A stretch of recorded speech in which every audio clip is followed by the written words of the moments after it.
I was really involved in drug I life. don't like my neighborhood. 2 kids overdosed in front of my school. I've seen a lot of gang violence. Racism. It's really not safe. Kids and teens and adults nowadays, they don't know who they are. Nobody cares really what they do. In 2014, 2.2 million Canadians aged 15 and over were victimized by violent crimes such as physical assault. TJ was about 15 when we think he might have become involved in experimenting with drugs. But we never knew the total involvement until just before he died. All governments of the world, including Canada, agreed in 2015 at the United Nations to meet targets by 2030 that included reducing significantly violence and homicide, violence against women and girls, and insecurities in cities. Like the reality of the horror that I live with every single day because of what was done to TJ. It's repetitive grieving over and over and over again. I worked for 39 years as a teacher trying to help kids not fall through the cracks. And here were some that had fallen through the cracks and killed my kid. The evidence confirms that upstream investments have avoided the loss and trauma to victims and reduced the need for expense after the first responses. In Canada, we spend roughly $22 billion on policing, hospitals, courts, and corrections in this country. The current system of arresting, prosecuting, jail, and rehabilitation are clearly not sustainable.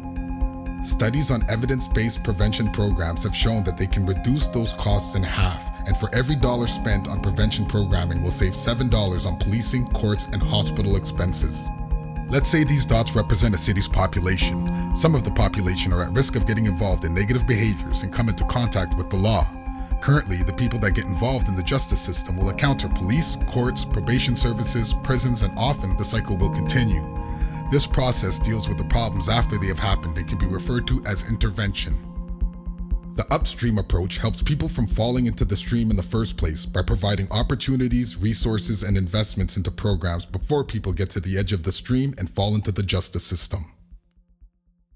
Violence against Indigenous women is a real epidemic in our country. And so when we invest into prevention programs, we are really changing a whole society on how women and men interact and are in relationships, and so that they are no longer harmful and that we're not having a new generation of victims and perpetrators and abusers. We need to invest in innovative programming for youth who are excluded, something long-term. Reason is that there's some youth out there that maybe they don't fit into the programs that other kids fit into. This is something I think that we need to really get behind, support, fund, and do whatever we can. Research identifies youth as young as the age of 6 as perfect for prevention. Some prevention strategies include recreation, sports, art, music, connecting with your local community organizations. And relationships are key in determining what their interests are and what the obstacles are that stand in their way, and helping them pave a road towards their goals and their futures.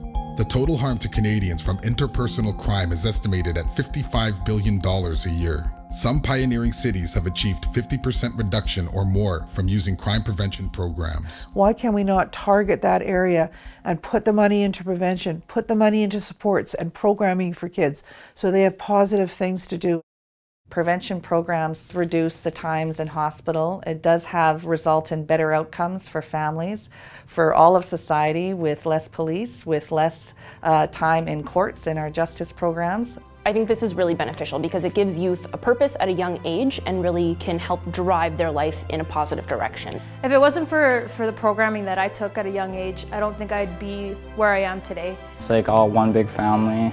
Builds up the confidence and just makes my life a little more positive. Today, I'm in a program that'll help me become a videographer. I'm studying to be a First Nations Child and Family Service worker. Today I am a producer, I am a filmmaker. If I did not join this program, I probably either would be in jail or lost my kids. And that's what these kind of prevention programs are supposed to do for people.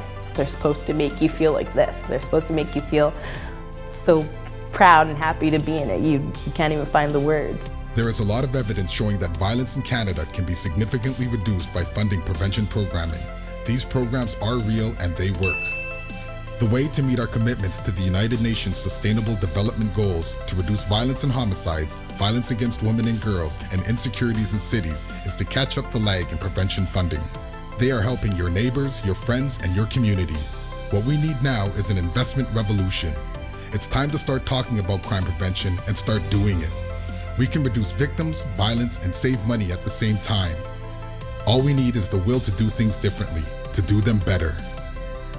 I'll say to kids, if one of TJ's friends had said, I'm not doing that, it's stupid and I'm not doing it, he might still be around today.